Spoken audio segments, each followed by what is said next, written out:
अहिल्यानगर जिल्ह्यातील नवनिर्वाचित विधान परिषद आणि विधानसभा आमदारांचा नागरी सत्कार कार्यक्रम या प्रसंगी उपस्थित असलेले कार्यक्रमाचे अध्यक्ष आणि जिल्ह्याचे पालकमंत्री नामदार राधाकृष्ण विखे पाटील, उपस्थित असलेले आमदार संग्रामभाई जगताप, आमदार विठ्ठलराव लंगे पाटील, आमदार अमोल खताळ, आमदार काशीनाथजी दाते सर, सत्कार मूर्ती आमदार सुनीलजी कर्जतकर, आमदार प्राजक्त तनपुरे, आमदार विवेक कोल्हे, आमदार अक्षय कर्डिले, अहिल्यानगरच्या महापौर ज्योतिताई गाडे, उपमहापौर धनंजय जाधव, जयश्रीताई थोरात, नगराध्यक्ष शिर्डी अभय शेळगे, उपनगराध्यक्ष शिर्डी, जिल्ह्याचे अध्यक्ष दिलीपराव भालसिंग, नितीन दिनकर, अनिल मोहिते, शिवसेनेचे जिल्हा प्रमुख बाबूशेठ टायरवाले, राष्ट्रवादीचे जिल्हाध्यक्ष संपत बारसकर, जिल्हा उपाध्यक्ष सत्यशिलाताई खराडे, माजी महापौर बाबासाहेब वाकळे, सुरेंद्र गांधी, विश्वनाथ कोरडे, सुभाष दुधाडे, शेखर खरमरे, मनोज कुलकर्णी, सोमनाथ पाचरणे, दादासाहेब बोठे, निखिल वारे, अशोक पवार, उपस्थित असलेले सर्व मान्यवर, पत्रकार आणि छायाचित्रकार, आजचा हा कार्यक्रम खरं तर आगळा वेगळा आहे आणि सर्वच नवनिर्वाचित आमदारांनी भाषण केलं आणि भाषणामध्ये सांगत असताना खऱ्या अर्थानं आपली आपली ओळख देखील त्यांनी करून दिली आणि अपेक्षा देखील व्यक्त केल्या. परंतु माझं आणि पालकमंत्री महोदयांचं लक्ष सुनीलजी कर्जतकरांच्या भाषणाकडे गेलं. म्हणलं आपल्याच दोघांची भाषणं शिल्लक राहिलेत आणि सुनील कर्जतकर असं म्हणतायत की माणसाची पण भाषण ऐकायची एक क्षमता असते, म्हणजे हा इशारा बहुतेक आपल्या दिशेने दिसतोय. त्याच्यामुळे आपण थोडक्यात भाषण करू, कारण त्यांना वाटत होतं आता सभापती सभागृहामध्ये असल्यावर कोणाला किती भाषण करून द्यायचं हे सभापतीच्या हातात असतं, पण आज सापडले तर त्यामुळं खऱ्या अर्थानं आपल्या जिल्ह्याला हे नवनिर्वाचित आमदारांचा सत्कार करत असताना अभिमान देखील आहे आणि त्यांची जबाबदारी देखील वाढलेली आहे. आणि म्हणून मी चारही आमदारांचं मनपूर्वक असं अभिनंदन करतो. त्यांच्या पुढील कार्यासाठी मनपूर्वक अशा शुभेच्छाही व्यक्त करतो. आणि शुभेच्छा देत असताना अनेक वेळा व्यासपीठावरून सांगण्यात आलं की आता ही समोर बसलेली फळी आता आपल्या जिल्ह्यातल्या नेक्स्ट जनरेशन मधले सर्व तरुण तडफदार आमदार आहेत आणि त्यामुळे निश्चितच आपल्या जिल्ह्याच्या जनतेच्या अपेक्षा या वाढलेल्या आहेत. आणि म्हणून राज्याच्या आणि केंद्राच्या नेतृत्वाने आपल्याला 12च्या ऐवजी 18 नव्हे तर 19 आमदार दिले. त्यामुळं आपली आता जी गती आहे ती दीडपट असली पाहिजे आणि ही दीडपट गती 12च्या ऐवजी 18 आणि 18 नंतर नाशिकचे पण एक आमदार आपल्या इथं प्रतिनिधित्व करतात दराडे. त्याच्यामुळं 12/6 आणि एकूणच हे नाशिकचे आहेत. त्यामुळं निश्चितच आपल्या जिल्ह्याला माझ्या अगोदरच्या वक्त्यांनी देखील सांगितलं की आपला जिल्हा हा महाराष्ट्राच्या राजकारणाच्या केंद्रबिंदू राहिला आणि अनेक दिग्गज आणि अनेक नेतृत्व आपल्या जिल्ह्यांनी दिले. नव्हे तर आपल्या जिल्ह्याचा दबदबा हा सातत्यानं महाराष्ट्राच्या राज्याच्या राजकारणामध्ये राहिला.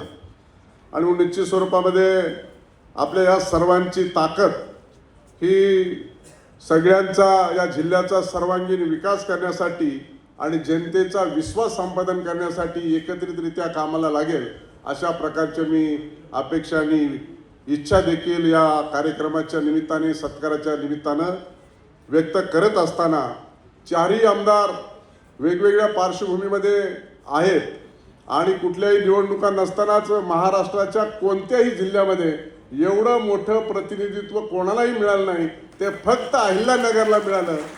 आणि हे अहिल्यानगरला प्रतिनिधित्व मिळालं असल्या कारणानं सुनीलजी कर्जतकरांनी त्यांच्या वाणीतून सांगितलं की निश्चित स्वरूपामध्ये अशा पद्धतीचा सुखद धक्का त्यांना कशा पद्धतीनं बसला, परंतु त्यामागे त्यांचा कार्यकाळ गेल्या निरंतर 40 ते 50 वर्षापासून त्यांनी आपल्या जीवनामध्ये भारतीय जनता पार्टीचं संघटन मजबूत करण्यासाठी, हा विचार रुजवण्यासाठी आपलं जीवन व्यतीत केलं. आणि म्हणून भारतीय जनता पार्टीने त्यांच्या या कार्याची दखल घेऊन त्यांना विधान परिषदेचं आमदार म्हणून नेमणूक दिली.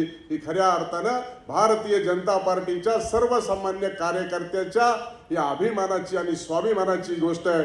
त्यामुळं तुम्ही निमित्त आहात की भारतीय जनता पार्टीचे आमदार म्हणून आपल्याला संघटनेतले आमदार म्हणून दिलं आहे, परंतु सगळ्यांच्या आशा आणि आकांक्षा आपल्या प्रति निश्चित स्वरूपामध्ये अतिशय चांगल्या आहेत की जेणेकरून भारतीय जनता पार्टीच्या कार्यकर्त्याला अशा पद्धतीनं महत्त्व दिलं जातं. आणि म्हणून ही खऱ्या अर्थानं आपल्याला मिळालेली संधी आणि संधीच्या माध्यमातून खऱ्या अर्थानं आपला पेशा तर हा राजकीय आहे, परंतु आपल्याला काही कारणास्तव संघटनेमध्ये काम करावं लागलं. आदरणीय स्वर्गीय गोपीनाथजी मुंडे साहेबांचा सहवास लागला. मला वाटतं कालच काळा दिन म्हणून साजरा झाला. आपण 3.5 वर्ष या काळ्या पाण्यात आणीबाणीच्या कालखंडामध्ये आपण सजा देखील भोगली. आणि मग अशा परिस्थितीमध्ये हा राष्ट्रवादीचा विचार आपण रुजवला, पोचला, वाढवला आणि त्याचंच फलित म्हणून आपण आमदार झाले. विवेक कोल्हे तर खऱ्या अर्थानं राजकीय घराण्यातून आलेले आहेत. शंकरराव कोल्हे यांचे नातू स्नेहलताताई कोल्हे यांचे पुत्र म्हणून आपल्याला मोठा वारसा लाभला. सहकाराचा असेल, शेतीचा असेल, आणि म्हणून आपण एका चांगल्या घराण्यातून या ठिकाणी आलेले आहेत. त्याच्यामुळं आपल्याला बाळकडू हे घरातच मिळालेलं आहे. त्यामुळं हे बाळकडू मिळालेलं निश्चित स्वरूपामध्ये कोपरगाव आपल्या जिल्ह्यातील विकासाला आणि आपल्या जिल्हा हा अग्रगण्य राहण्याला निश्चित उपयोगी पडेल. प्राजक्त तनपुरेंची देखील अशाच पद्धतीची, त्यांचा देखील घराणं हे राजकीय आहे आणि राजकीय घराणं असल्याने देखील त्यांनी देखील या राजकीय घराण्यामधून आपल्याला या विधान परिषदेमध्ये प्रतिनिधित्व करत असताना भारतीय जनता पार्टीतून प्रतिनिधित्व मिळालं. त्यांची तब्येत बरी नसल्यामुळं ते सत्कार घेतले आणि गेलेत, परंतु त्यांना बी काही थोडं भाजपमध्ये आकोट झाल्यासारखं वाटतंय का काय असं मला थोडंसं जाणवतंय जरा बॉडी लँग्वेज. परंतु भाजप हे सगळ्याला सामावून घेणारा पक्ष आहे, तसं काही वाटून घेण्याचं कारण नाही आहे. त्यामुळं तसं वाटत नाही, वाटणार नाही. परंतु वाटत असेल की मामा तिकडे आहेत आणि मी इकडे, पण आता हरकत नाही.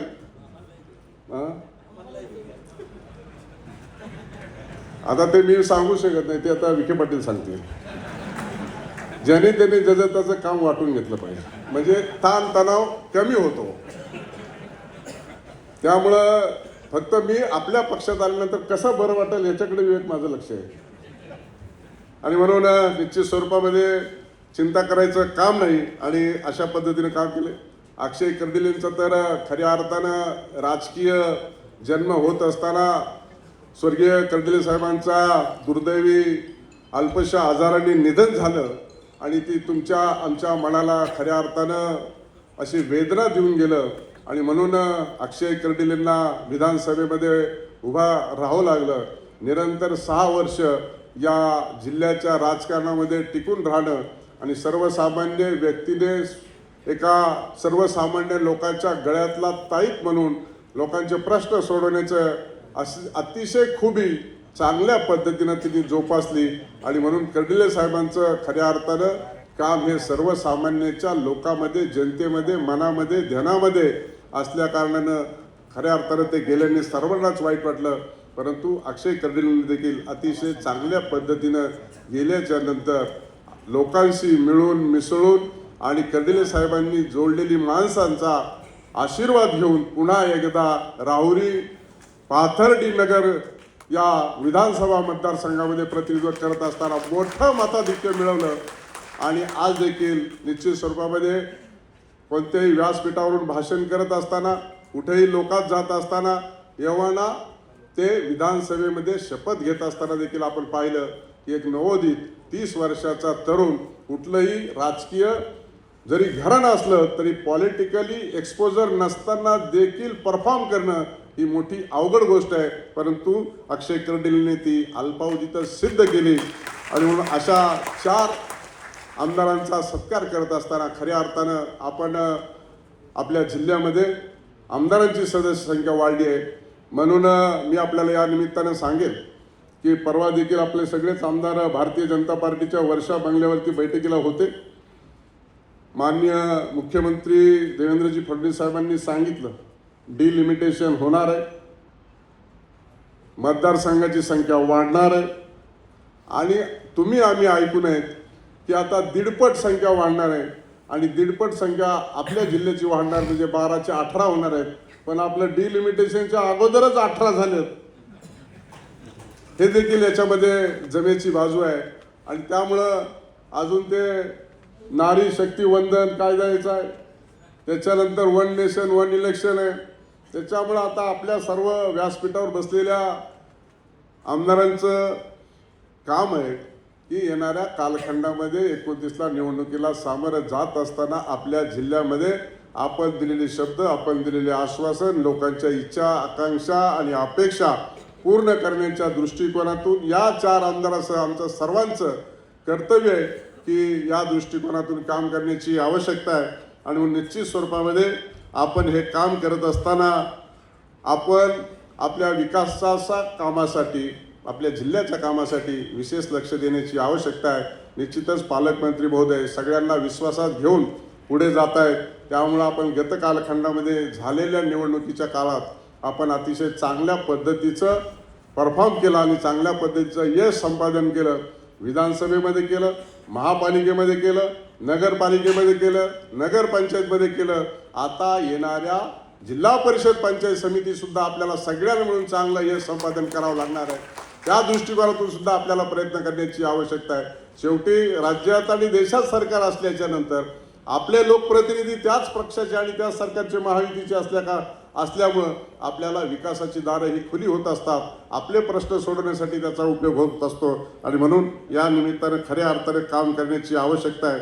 आणि म्हणून या सत्काराच्या कार्यक्रमाच्या निमित्तानं मी पुन्हा एकदा 4ही आमदारांना मनपूर्वक अशा शुभेच्छा व्यक्त करतो आणि आपल्या कार्यकाळात अहिल्यानगरमध्ये आणखी जास्तीचा निधी आणून विकासाभिमुख नेतृत्व निर्माण करून लोकांचा विश्वास संपादित केला पाहिजे. हे तुम्हाला जसं लागू आहे तसं तुमच्या अगोदर असलेल्या आमदारांना देखील सगळ्यांना लागू आहे.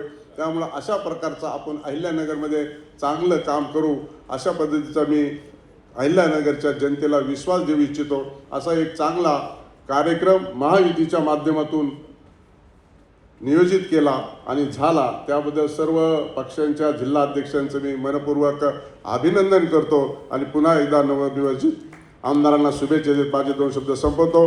जय हिंद, जय महाराष्ट्र.